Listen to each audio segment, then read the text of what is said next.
요나단은 제 목숨을 아끼듯이 다윗을 아끼어 그와 가까운 친구로 지내기로 굳게 언약을 맺고 자기가 입고 있던 겉옷을 벗어서 다윗에게 주고 칼과 활과 허리띠까지 모두 다윗에게 주었다. 다윗은 사울이 어떤 인물을 주어서 보내든지 맡은 일을 잘 해냈다. 그래서 사울은 다윗을 장군으로 임명하였다. 온 백성은 물론 사울의 신하들까지도 그 일을 마땅하게 여겼다. 다윗이 블레셋 사람을 쳐 죽이고 군인들과 함께 돌아올 때에 이스라엘의 모든 성읍에서 여인들이 소구와 꽹과리를 들고 나와서 노래하고 춤추고 환호성을 지르면서 사울 왕을 환영하였다. 이때 여인들이 춤을 추면서 노래를 불렀다. 사울은 수천 명을 죽이고 다윗은 수만 명을 죽였다. 이 말에 사울은 몹시 언짢았다. 생각할수록 화가 치밀어 올랐다. 사람들이 다윗에게는 수만 명을 돌리고 나에게는 수천 명만을 돌렸으니 이제 그에게 더 돌아갈 것은 이 왕의 자리밖에 없겠군 하고 투덜거렸다. 그날부터 사울은 다윗을 시기하고 의심하기 시작하였다. 바로 그 다음 날 하나님이 보내신 악한 영이 사울에게 내리 덮치자 사울은 궁궐에서 미친 듯이 헛소리를 질렀다. 다윗은 여느 날과 같이 수금을 탔다. 그때 사울은 창을 가지고 있었는데 그가 갑자기 다윗을 벽에 박아버리겠다고 하면서 다윗에게 창을 던졌다. 다윗은 사울 앞에서 2번이나 몸을 피하였다. 주님께서 자기를 떠나 다윗과 함께 계시는 것을 안 사울은 다윗이 두려워졌다. 그리하여 사울은 다윗을 천부장으로 임명하여 자기 곁에서 떠나게 하였다. 다윗은 부대를 이끌고 출전하였다. 주님께서 그와 함께 계셨기 때문에 어디를 가든지 그는 항상 이겼다.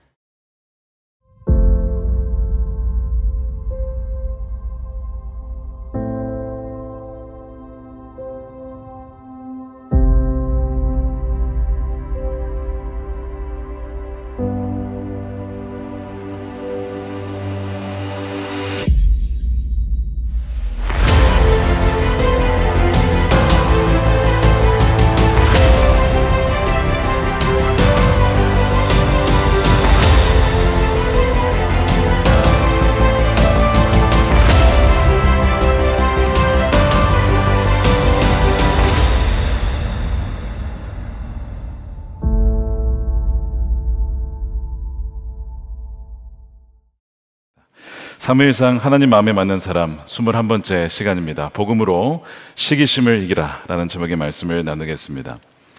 올해 초부터 한 중반까지 이 서전가의 열풍을 일으킨 하나의 키워드가 있었습니다. 쇼펜하워라고 하는 철학자의 책이 굉장히 많이 팔렸어요. 쇼펜하워라는 철학자가 간파한 인간 본성의 나쁜 특징이 무엇이었을까요? 바로 시기심입니다. 독일어 샤덴프로이데라고 하는 이 단어가 있다고 하는데 악의적인 기쁨, 그래서 남의 불행을 보았을 때 기쁨을 느끼는 심리입니다. 참 나쁜 심리죠. 나쁜 마음입니다. 남의 불행을 보고 왜 기뻐할까요? 시기는 남이 잘 되는 것을 보고 한탄하면서 동시에 자신이 가지고 있는 좋은 것을 보면서도 비교함으로 한탄하게 합니다. 나는 왜 이런 것만 주어졌을까? 감사하지 못하게 만들죠. 삼위일체론의 이 신학적 기초를 두었던 사람 중에 한 명인 가이사라의 성 바질이라고 하는 분이 이런 얘기를 했습니다. 사람들의 영혼에 뿌리내린 시기심보다 해로운 악덕은 없으며 시기는 그 사람의 활력을 갉아먹고 결국 그를 다 태우는 질병이 바로 시기심이다 라고 얘기를 합니다.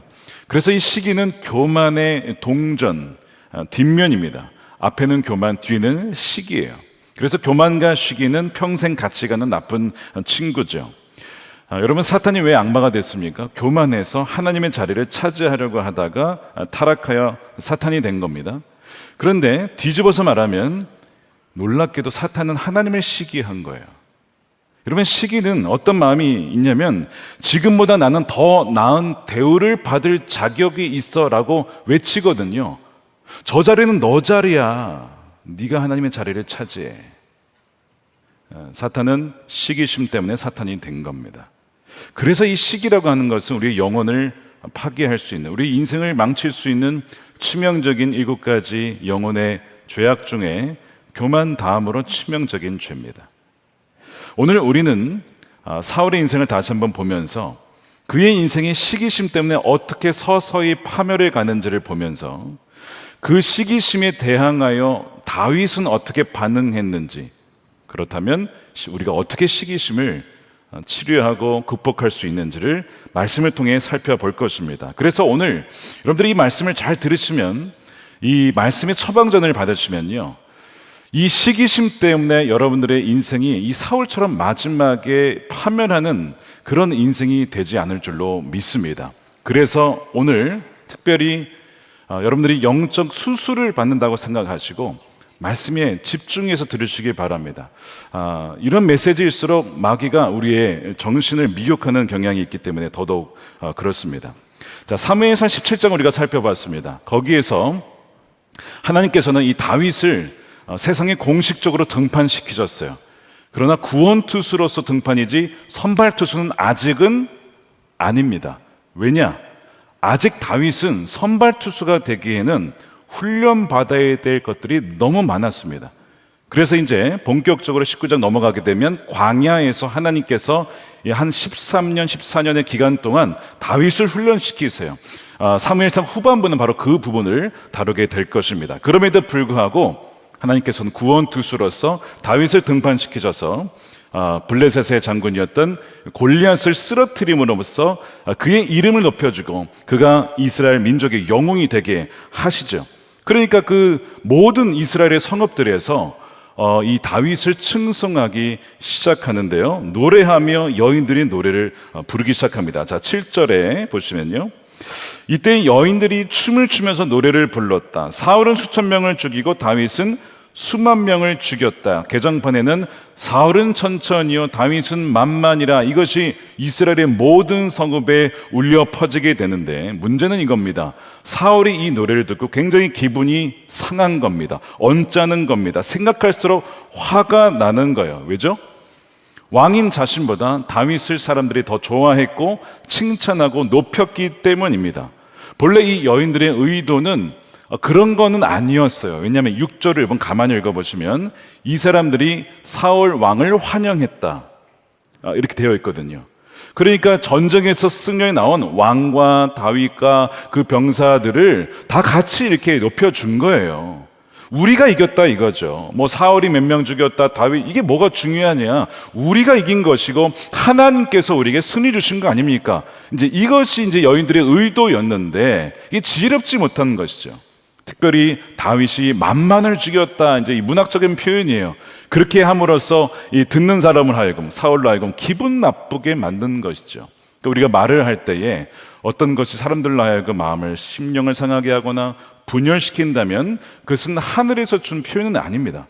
야고보서 3장에 보면은 위로부터 오는 지혜는 첫 번째 특징이 성결하고 두 번째 화평하게 한다라고 되어 있어요. 어떤 지혜가, 어떤 말이 하나 되게 하지 않는다면 그건 하나님이 주신 표현은 아닙니다. 그런 점에서 이 여인들의 이 표현은 결국에는 사울로 하여금 분노하게 만드는 노래가 되고 말죠. 8절에 보시면 이 말에 사울은 몹시 언짢았다. 생각할수록 화가 치밀었다. 사람들이 다윗에게는 수만 명을 돌리고 나에게는 수천 명만을 돌렸으니 이제 그에게 돌아갈 것은 왕의 자리밖에 없겠구나. 사울이 이 왕의 자리를 빼앗길까 봐 염려하고 두려워하기 시작합니다. 이 왕의 자리라고 하는 것은 왕권입니다. 영어로는 킹쉽이라고 되어 있어요. 자신의 왕권이 다윗에게 갈까봐 두려워하고 있습니다. 그런데 사울이 모르는 것이 있는데 이미 왕권은 넘어갔습니다. 언제 넘어갔죠? 그가 아말렉과의 전투에서 불순종한 그날 하나님께서는 이미 왕권을 다윗에게 넘겨주신 거나 다름없었습니다. 사무엘상 15장 28절이죠. 사무엘이 그에게 말하였다. 주님께서 오늘 이스라엘 나라를 이 옷자락처럼 찢어서 임금님에게서 빼앗아 임금님보다 더 나은 다른 사람에게 주셨습니다. 나라의 통치자가 바뀐 것이고 기업의 주인이 바뀌게 되어지는 거죠. 여러분, 사람이 권력을 줄 수가 없습니다. 이게 준다고 지어지는 게 아니에요. 세상에는 그렇게 말할 수 있겠지만 성경은 뭐라고 하냐면 권력의 근원이시자 궁극적인 권력 대신은 주님께서 주시고 허락하셔야만 주어지는 거예요. 그래서 요한복음 19장 11절에 예수께서 대답하셨다. 위에서 주지 아니하셨더라면 당신들에게는 나를 어쩔 아무런 권한, authority, 어떤 권력도 없었을 것이요. 위로부터 온다는 겁니다. 그러나 사울은요, 이것이 위로부터 주어진다는 것을 예전에는 머리로 알았지만 이제는 부정하기 시작합니다. 계속해서 이 권력을 붙잡고 싶은 것이죠. 이 권력이 그렇게 무서운 거예요. 절대 반지를 끼는 순간 벗고 싶지 않은 것이죠. 빼고 싶지 않은 겁니다. 그래서 이 사울의 마음에는 하나님이 계셔야 할 자리에 어느덧 권력이라고 하는 왕권이 자리 잡게 됩니다. 그것이 우상이 되는 거예요. 여러분, 우상이 무엇입니까? 하나님이 계셔야 할 자리를 대신하여 있는 모든 것을 말합니다. 우리 삶에서 하나님의 자리를 대신하여 자리를 차지한 모든 것이 우상이죠. 그래서 내 인생에 내가 가장 큰 무게와 가치를 부여하는 그 어떤 것이 바로 우상이 됩니다. 내 안에 혹은 나의 우상이 무엇인지를 분별해 볼 수 있는 질문들이 여러 가지가 있는데 제가 세 가지만 소개하겠습니다. 첫 번째, 나를 가장 기뻐하게 하는 것이 무엇인가? 그게 내 우상입니다. 하나님이 아니라면 그것이 내 우상이 되는 거죠. 두 번째, 나를 가장 슬퍼하게 하거나 가장 염려하고 걱정하게 하는 것이 무엇인가? 그것이 하나님이 주신 것인데 그것이 더 중요하게 되어서 걱정하게 되면서 우상이 된 겁니다. 세 번째, 나의 시기심을 일으키는 것이 무엇이냐? 그거를 보면 우상이 무엇인지 알 수 있어요. 놀랍게도 시기심을 보게 되면 내가 누군가를 시기할 때에 그 시기심은 내 안에 우상이 무엇인지를 밝혀줍니다. 그것이 어떤 외모일 수 있어요. 어떤 포지션일 수 있어요. 재산일 수 있고 그것이 자녀일 수도 있고 학벌일 수 있고 인기나 칭찬일 수 있습니다. 특별히 다른 사람이 다른 누구를 칭찬할 때에 우리 안에 감추어진 시기심이 드러나기 마련입니다. 그러니까 지금 사울이 몹시 언짢아하면서 분노하면서 어떻게 하는지 아십니까? 다윗을 시기하게 돼요. 자, 9절 보십시오. 그날부터 사울은 다윗을 시기하였다는 거예요. 의심하기 시작합니다. 왜 시기심이 있자고요? 시기심은 내 안에 우상이 존재하기 때문에 시기심이 나오는 것입니다. 그래서 이 우상과 시기심은 함께 가는 것이죠. 그래서 내가 바라는 우상을 남이 가지고 있는 거예요. 내가 원하는 것을 저 사람이 갖고 있어요.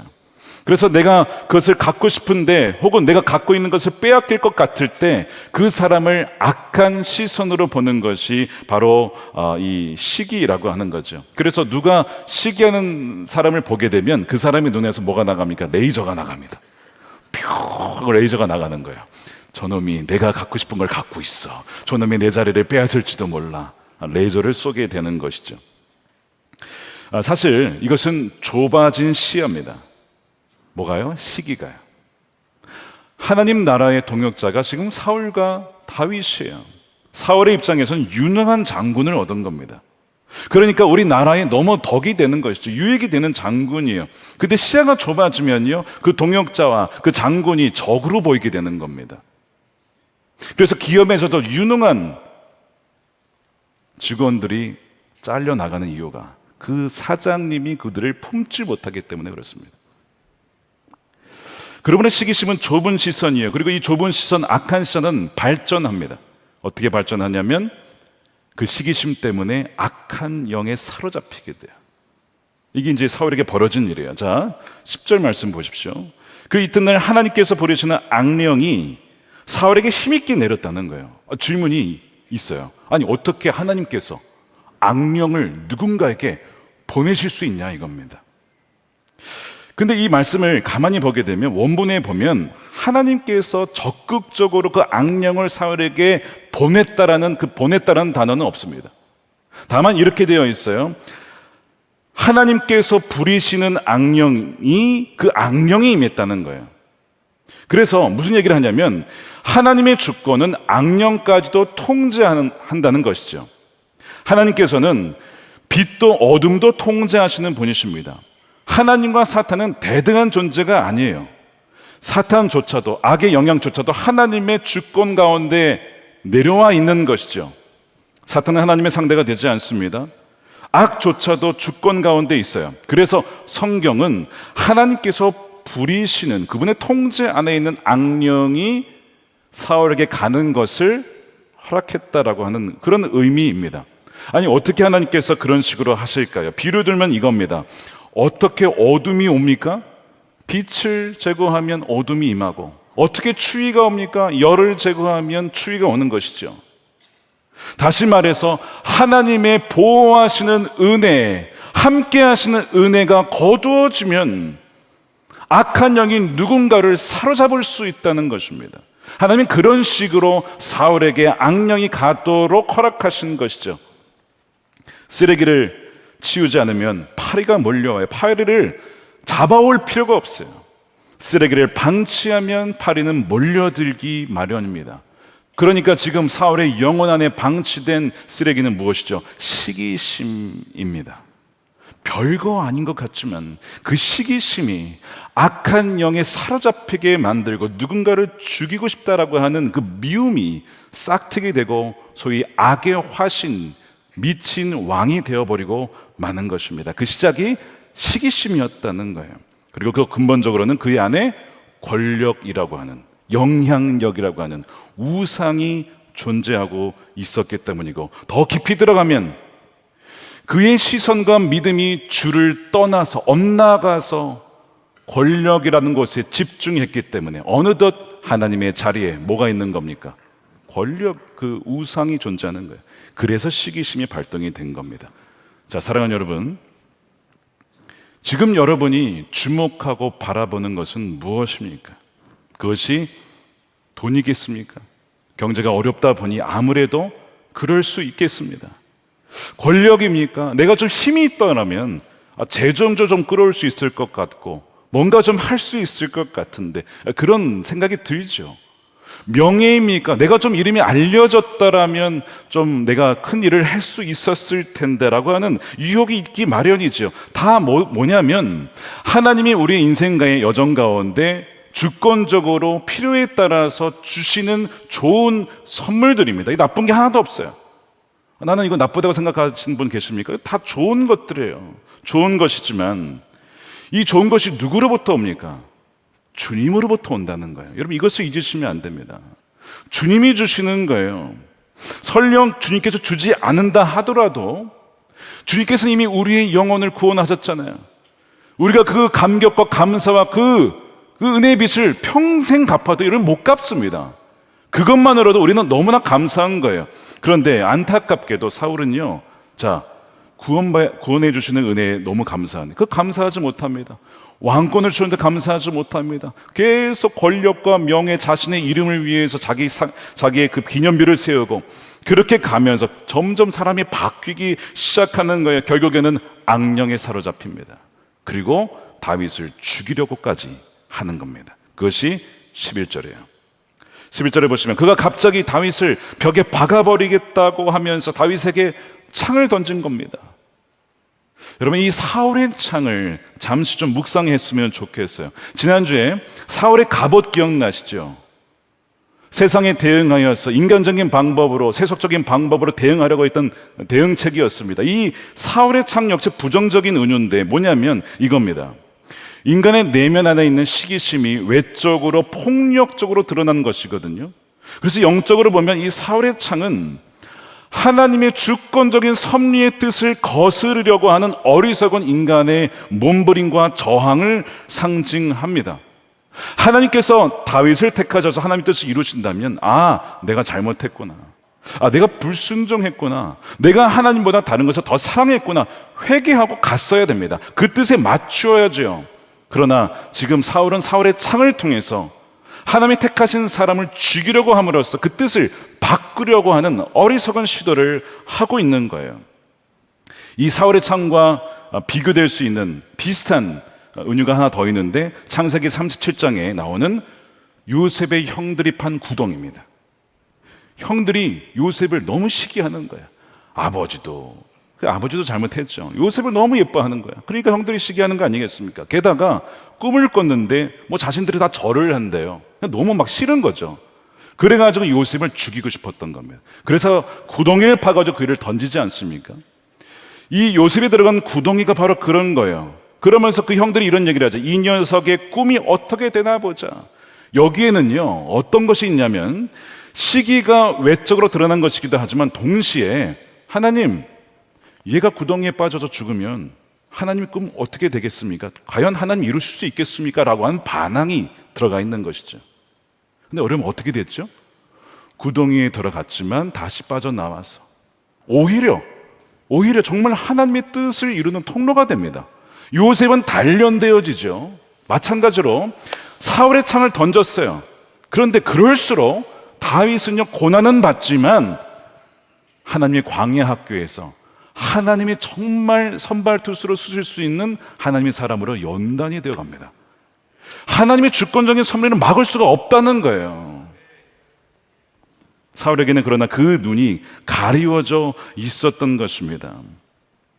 여러분, 시기심을 가만히 놔두면 안 됩니다. 시기심이 있을 때, 내가 잘못 생각했구나, 내 안에 정말 하나님이 기뻐하지 않는 것이 있구나 회개하고 하나님이 나 주실 때 엎드릴 수 있어야 돼요. 그러나 이 시기심이 결국에는 발전하여서 하나님을 원망하게 되어지고, 또 마지막에 우리가 볼 수도 있겠지만 이 엔돌의 무당을 찾아가서 내 인생이 어떻게 되겠느냐라고 점집을 찾아가서 소위 자신의 인생을 묻는 정말 비참한 인생으로 전락을 하게 됩니다. 그 시작이 우상이요, 그것이 바로 이 시기심으로 시작했다는 거예요. 이 사울의 창을 누가 쥐고 있을까요? 혹시 여러분 한번 손을 한번 보십시오. 사울의 창을 쥐고 있지는 않습니까? 문화심리학자 김정은 교수님께서 그의 책에서 이렇게 쓰신 적이 있어요. 이 시기심이란 철없는 어린아이만 느끼는 미성숙한 감정이 아니라 시기심과 상관이 없어 보이는 사람일수록, 예를 들면 지식인, 문화예술인, 심지어 종교인까지 시기심이 더 적나라하다라고 분석했습니다. 사울 왕은 정치인이죠. 누가 국회의원이 될까? 얼마나 치열한지 모릅니다. 대학 교수직에 누가 임명이 될까? 얼마나 치열한지 몰라요. 차세대 성악가, 연주자, 지휘자 누가 될 것이냐? 이런 어떤 시기심과 경쟁 사회에서 수만의 사울의 창들이 날마다 오고 가고 벽에 꽂힙니다. 심지어 사람들의 마음의 심령에 꽂히기도 하죠. 저는 이 자리에 예배하러 오신 여러분들과 또 온라인으로 오신 분들 중에는 사울의 창을 드신 분이 한 분도 없으리라 믿고 싶습니다.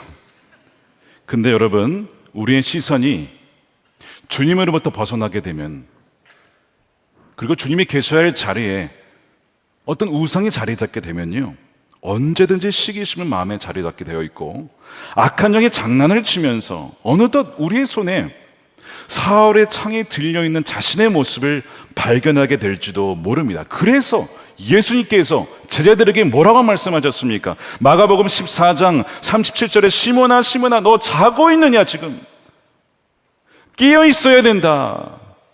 한 시간도 나와 깨어 있을 수 없느냐? 너희는 유혹에 빠지지 않도록 깨어서 기도해야 한다라는 거예요. 마음은 언이지만 육신이 연약한 거예요. 여러분, 이런 생각하신 적이 있으십니까? 예수님이 나와 친히 동행하셔 나를 이끌어 가시면 난 기도할 수 있어. 여러분, 그렇게 가도 존다니까요. 이렇게 우리가 그렇게 육신이 연약한 사람이라고요. 우리 자신은 믿을 게 전혀 되지 못합니다.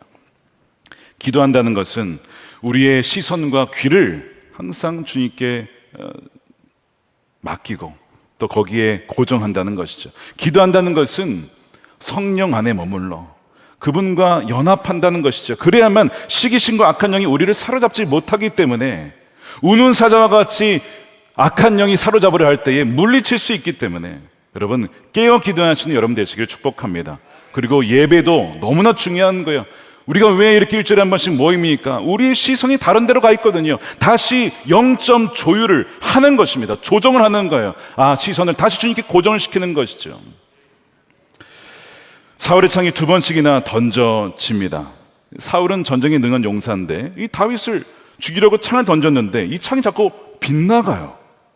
다윗이 그걸 피하게 됩니다. 2번이나 피하죠. 11절에 보니까 어떻게 피할 수 있었을까요? 12절 보십시오. 하나님이 그와 함께 계셨기 때문에 그래요. 주님께서 자기를 떠나 다윗과 함께 계시는 것을 안 사울은 다윗이 두려워졌다. 죽이려고 하는데 죽지 않는 다윗을 보면서 두려움을 느낍니다. 하나님이 그와 함께 계시구나. 오늘 본문은 반복해서 다윗이 부상을 하고 사울이 몰락하는 이 대비를 보여주는데 그 이유가 첫 번째가 무엇이냐면 하나님이 함께 하시는 자와 하나님이 떠난 자, 바로 그것이 이유라고 반복적으로 말씀하고 있습니다. 그래서 14절에 주님께서 그와 함께 계셨기 때문에 어디를 가든지 그는 항상 이겼다는 거예요. 여러분, 성경에서 말하는 가장 큰 복이 뭔지 아십니까? 부자 되는 겁니까? 형통한 것입니까? 성공하는 것입니까? 그렇지 않습니다. 하나님이 그 사람과 함께하는 것이 가장 큰 복인 줄로 믿습니다. 그래서 이 다윗이 뭘 기도했어요? 저는 다른 거 원하지 않습니다. 오직 한 가지만 원하는데 늘 하나님의 그 임재 가운데 머물기를 원합니다. 그것이면 충분합니다라고 했던 거 아니겠습니까? 꽤 많은 분들의 삶 속에서 다윗처럼 이렇게 사울의 창에 의해서 위협을 당하신 분들이 있을 것입니다. 그런 이야기를 참 많이 들어요. 근데 안타깝게도 가족에 의해서 그렇게 위협을 당하는 분도 있고요. 가까운 친구나 친척의 배신, 혹은 어떤 분들은 직장에서 동료가 혹은 보스가 창을 던져서 위협을 합니다. 자신을 회사에서 몰아내려고 합니다. 음모를 꾸밉니다. 유언비를 퍼뜨립니다. 명성을 깎아내립니다. 그럼으로써 이 사람이 회사에 머물지 못하도록 하는 사울의 창들이 날마다 던져지는 것입니다. 그 창들을 피하면서 살아가는 성도들이 참 많아요.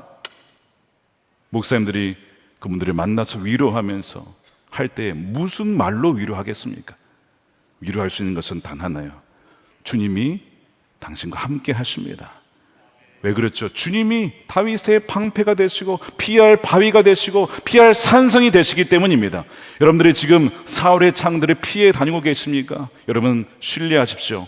주님 안에 머무는 자, 주님을 나의 피난처로 삼은 자에게는 그 사울의 창이 그를 뚫을 수가 없다는 것입니다. 그것을 오늘 말씀이 분명하게 우리에게 반복적으로 해주고 있는 말씀이에요. 또 한 가지, 사울의 창이 나와서 벽에 박혔죠. 피했습니다. 하나님 피하게 해주신 거예요. 근데 사실 우리 같았으면요, 이 창을 뽑아가지고 던질만도 한데, 그렇죠? 다시, 아니 지금 나를 몰라보고 내가 지금 나를 무시해, 나도 창 던질 줄 알아, 그러면서 내가 갚아주겠어, 던질만도 한데, 지금 다윗은 그렇지 않아요. 사실 우리가 아까도 말씀드렸지만 일상에서 정말 이 복수하고 싶은 마음이 있을 때가 있어요. 한 명도 예외 없이 다 있잖아요. 다윗이라고 왜 없었겠냐고요. 그런데 사실 이것이, 이 보복하고 싶은 마음, 원수를 갖고 싶은 마음이 하나님의 광야 학교의 아주 중요한 과목, 반드시 통과해야 될 과목이 됩니다. 얼마나 중요했던지 2번 수업을 듣게 해요. 한 번은 24장에서, 한 번은 26장에서. 사울을 죽일 기회를 하나님이 그 섭리적인 환경을 통해서 만들어주세요. 자, 사울이 네 앞에 있다, 죽여라. 죽여란 말은 안 하죠. 환경이 주어져요. 근데 다윗은 사울의 창을 쥐고 죽이지 않죠. 오히려 그것을 치워버립니다. 왜 그렇게 할까요? 자기가 그 사울의 창을 쥐고 던지는 순간 나도 사울과 똑같은 자가 되는 것이기 때문에 그래요. 지난주에 표현 중에 이런 것이 있었습니다. 다윗은 하나님이 새롭게 만드신 사람이다. 여러분, 혹시 보복하고 싶은 마음이 있으십니까? 아니에요. 여러분, 사울이 되는 것입니다. 불쌍히 여기셔야 돼요. 그리고 그 원수 갚는 것조차도 하나님께 맡기셔야 됩니다. 로마서 12장 19절에 사랑하는 여러분, 여러분은 스스로 원수를 갚지 마십시오. 손에 피를 묻히지 말라는 거예요. 그 일은 하나님의 진노하심에 맡기십시오. 성경에도 기록하기를 원수 갚는 것은 내가 할 일이니 내가 갚겠다고 주님께서 말씀하신다 하였습니다. 하나님이 모르실 것 같습니까? 다 아시죠? 누가 누구를 억압하고 박해하고 피눈물 나게 하는지를 하나님은 다 보고 계신다고요. 다 기록하고 계신다고요. 하나님을 경외하십시오. 그렇다면 사울의 창을 던지지 않을 뿐만 아니라 박힌 걸 뽑아서 다시 던지려는 마음도 사라집니다. 하나님은 엄위하시고 두려우신 분이기 때문에 그래요. 그래서 이 다윗은 사울의 창을 다시 던지지 않습니다. 그냥 피하는 거예요. 그랬을 때 주님은 승리로 갚아주시죠.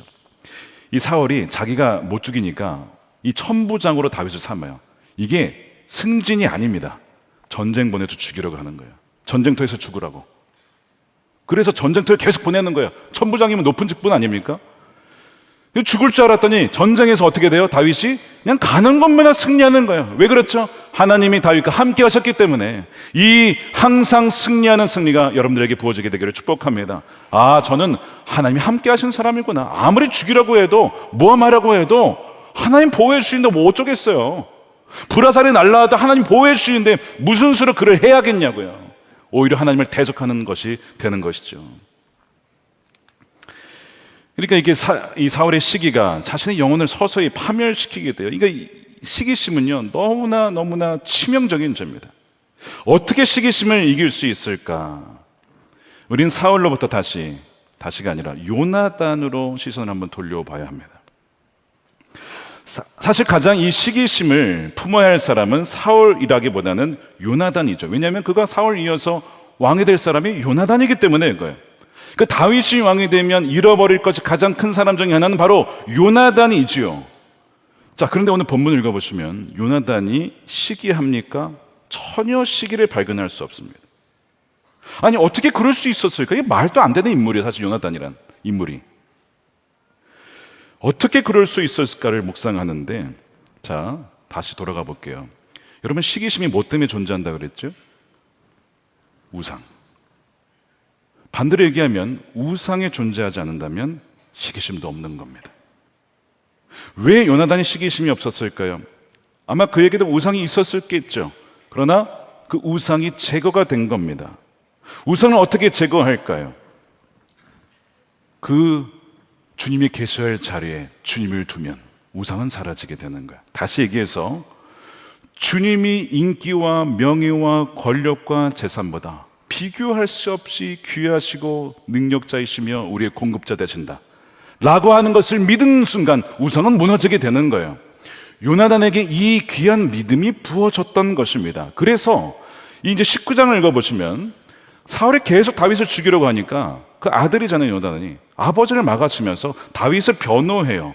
그러면서 무슨 얘기를 하냐면 이런 고백을 합니다. 19장 5절에 다윗은 자기 목숨을 아끼지 않고 블레셋 장군을 쳐 죽였고 그래서 주님께서 온 이스라엘에게 이렇게 큰 승리를 안겨주셨습니다. 이 요나단의 고백을 잘 보십시오. 그의 믿음을 보세요. 주님께서 승리를 주셨다는 고백이에요. 다윗을 통하여, 다윗은 도구였다는 거죠. 주님이 하신 것입니다. 승리는 주님으로부터 오고 권력도 주님으로부터 오고 대적을 이길 수 있는 힘도 주님으로부터 옵니다. 주님이 전부이십니다. 자, 우리 교회 표현으로 하면 이거죠. 예수님이면 자, 오랜만에 해서 안 나오나요? 다시. 자, 예수님이면 충분합니다의 고백이 요나단의 고백인 거예요. 근데 왜 아버지 다윗을 죽이려고 합니까? 우리 같은 편 아닙니까? 하나님이 우리에게 복을 주시는데 왜 그걸 걷어차시려고 하십니까? 요나단이 당당하게 아버지 왕에게 좀 약간 대드는 거예요. 대단한 믿음의 소유자입니다. 그에게 중요한 것은요, 주님이었어요. 주님의 뜻이 이루어질 수 있다면, 주님의 뜻이 이루어짐에 있어서 나보다 다윗을 통해 이루어질 수 있다면 나는 살짝 빠지고 나는 그를 돕겠다. 그럼으로써 정말 주님의 뜻이 이루어질 수 있다면 나의 권리, 내가 가진 것도 내려놓겠다라고 하는, 저는 사실 이 요나단을 보면서요, 야, 이와 같은 믿음을 가진 사람은 과연 성경에 얼마나 있을까요? 몇 명 되지 않습니다. 하나를 꼽으라면 세례 요한입니다. 나는 쇠하여야 하고 그는 흥하여야 하리라. 나는 광야에 외치는 소리다. 여러분, 소리는요, 소리치면 사라지는 거예요. 그 사람은 존재하지도 않습니다. 메시지만 살아남죠. 그 사람은 보이지 않는 것이죠. 이게 세례 요한이에요. 그래서 여자가 낳은 자 중에 이보다 큰 자가 없다라고 하지 않았습니까? 그에 못지않은 사람이 요나단입니다. 내가 물러남으로써 하나님의 뜻이 이루어질 수 있다면 저는 그것을 내려놓겠습니다. 엄청난 사람입니다. 우상이 존재하지 않는 사람이에요. 그에게 하나님의 마음이 부어졌기 때문에 그래요. 그래서 다윗과 마음이 하나가 돼요. 오늘 본문에 보면요, 18장 1절에 다윗이 사울에게 말하기를 마침에 요나단의 마음이 다윗의 마음과 하나가 되어 요나단이 그를 자기 생명같이 사랑하니라. 다윗의 마음은 하나님 마음에 합한 사람이었어요. 내가 쓰임받고 내 뜻이 관철되는 것이 아니라 하나님의 뜻이 이루어지는 것이 무엇인지에 따라갔던 사람이 다윗인데, 요나단도 그 마음이 부어져서 하나가 됐다는 것이죠. 그러니까 요나단도 하나님의 마음에 맞는 사람인데 천부적으로는 이런 마음이 없어요. 하나님께서 성령으로 그에게 부어주셨던 것입니다. 여러분들에게 이 마음이, 이 성령의 마음이 부어지게 되기를 축복합니다. 그래서 요나단은요, 자신이 진정 하나님의 구원을 받는 길은 자신이 왕자에서 내려오는 거였습니다. 차기 왕이라고 하는 그 권력 내려놓음으로써 하나님의 구원을 받을 수 있다라고 그는 믿어서 그것을 기꺼이 내려놓는 겁니다. 그 내려놓는다는 의미가 뭐냐? 4절에 나오죠. 자, 보십시오. 4절에 요나단은 자기가 입고 있던 겉옷을 벗어서, 겉옷은 왕자 옷 아닙니까? 왕권을 다윗에게 내어주는 거예요. 길을 내어주는 거예요. 다윗에게 주고, 칼과 활과 허리띠, 이 힘입니다. 무력을 상징하죠. 그것도 다윗에게 주었어요. 다윗에게 줌으로써 당신이 나의 왕입니다. 당신이 나를 통치하여 주십시오. 더 나은 다윗에게 우리가 우리의 통제권을 우리가 움켜쥐려고 하는 것을 내어놓잖아요. 주님, 저의 인생이 이러저러해야 합니다라고 하는 계획과 때와 뭐 여러 가지가 있잖아요. 그것마저도 주님께 벗어드리는 거예요. 주님이 나의 왕이십니다. 주님이 나의 통치자십니다. 내어드릴 때에 그 내어드림, 손해보는 것 같죠? 없어지는 것 같죠? 내어드림으로써 하나님의 뜻이 이루어지는 것입니다. 이 놀라운 역설의 복음의 진리가 여러분들에게 깨달아지게 되기를 축복합니다. 작년 송구영신 예배 때 나눠드린 존 웨슬리의 언약 기도문에 이렇게 기도를 하죠. 주님의 뜻대로 나를 사용해 주셔서. 다 이제 이런 분들이 여기 기도를 해요. 이거는 문제가 없는데, 자, 그 다음 보십시오. 주님에 의해 사용되게 하시거나. 이것도 너무 좋아요. 근데 과연 이 뒤에도 기도할 수 있겠습니까? 주님을 위해 제쳐두게 하소서. 내가 나서는 것이 하나님의 영광을 가린다면, 내가 드러나는 것이 하나님의 뜻이 이루어질 수 없는데 된다면 저를 제쳐두십시오. 아멘하기 쉽지 않습니다. 근데 역설적이게도 하나님은 그런 자를 쓰십니다. 그래야만 하나님만이 높임을 받기 때문에. 주님을 위해 높아지게 하시거나, 하나님은 그분의 어떤 사람의 이름과 그 사람의 인생을 높여주시기도 하시는 분이세요. 근데 낮아지기도 하십니다. 비천에 처할 줄도 알고 부에 처할 줄도 알고 채우기도 하시고 비우기도 하셔서 모든 것을 가지게 하시고 아무것도 가지지 않게도 하셔서, 왜죠? 우리의 영원한 목표와 목적은 내가 아니라 하나님이 영광 받으시는 것이기 때문에 그렇습니다. 이게 존 웨슬리의 기도며 감리교회의 기도였어요. 그래서 하나님께서는 그렇게 존 웨슬리와 감리교도들을 통해서 영국의 부흥을 일으키셨던 것입니다. 어떻게 이렇게 담대한 기도가 들어질 수 있었을까? 복음 안에 참된 정체성을 확고히 가졌기 때문에 그래요. 내가 무엇이 대단한 공로와 업적을 세워야 하나님이 나를 더 사랑하실 수 있을까? 여러분, 그렇지 않아요. 우리의 그 어떤 것도 하나님이 우리를 더 사랑하게 만들 수 없습니다. 왜죠? 우리가 죄인 되었을 때 이미 십자가에서 죽으셔서 우리를 위한 사랑을 확증하신 거예요. 죄인 되었을 때에. 선인이나 어떤 대단한 업적을 세워서가 아닙니다. 자, 로마서 5장 8절 보십시오. 우리가 아직 죄인 되었을 때에 그리스도께서 우리를 위하여 죽으심으로 하나님께서 우리에 대한 자기의 사랑을 확증하셨느니라. 여러분, 이것이 믿어지면요, 내가 뭐 대단한 일을 하지 않아도 나는 하나님의 사랑받는 자녀지. 요나단에게 권력 중요했겠지만 그 주님보다, 그 주님의 사랑보다 더 중요하진 않았던 거예요. 나는 주님의 자녀야. 그것이면 충분해. 여러분, 시기심이 들어갈 틈이 없어요. 그 사람은 건드릴 수가 없는 거예요. 악한 영이 지배할 수가 없는 것입니다. 저는 제가 맡고 있는 모든 책임과 직분을 내려놓을 언젠가를 상상하곤 합니다. 더 이상 선한목자교회 담임 목사가 아니라면 나는 누군가? 더 이상 목사로서 직분을 감당하지 않는다면 나는 누군가? 더 이상 단체 이사장, 이사 그런 것이 없다면 나는 누군가? 더 이상 젊음이 없고 이제는 나이가 들고 심지어 육신이 연약하여서 움직일 수 없을 때, 숨만 쉬고 있을 때에 그때 나는 누군가?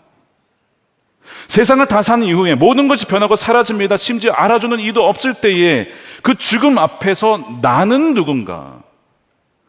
여러분, 우리의 겉옷과 칼과 활을 원래 주인 되신 주님께 돌려드려야 될 때가 곧 옵니다. 모든 타이틀, 영향력, 물질, 소유 사라질 때가 곧 옵니다. 그때 여러분들은 누구십니까?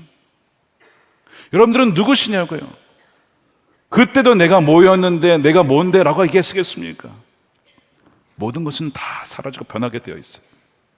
근데 그때에도 변치 않고 영원하시며 가장 아름다우신 분은 예수 그리스도이시죠.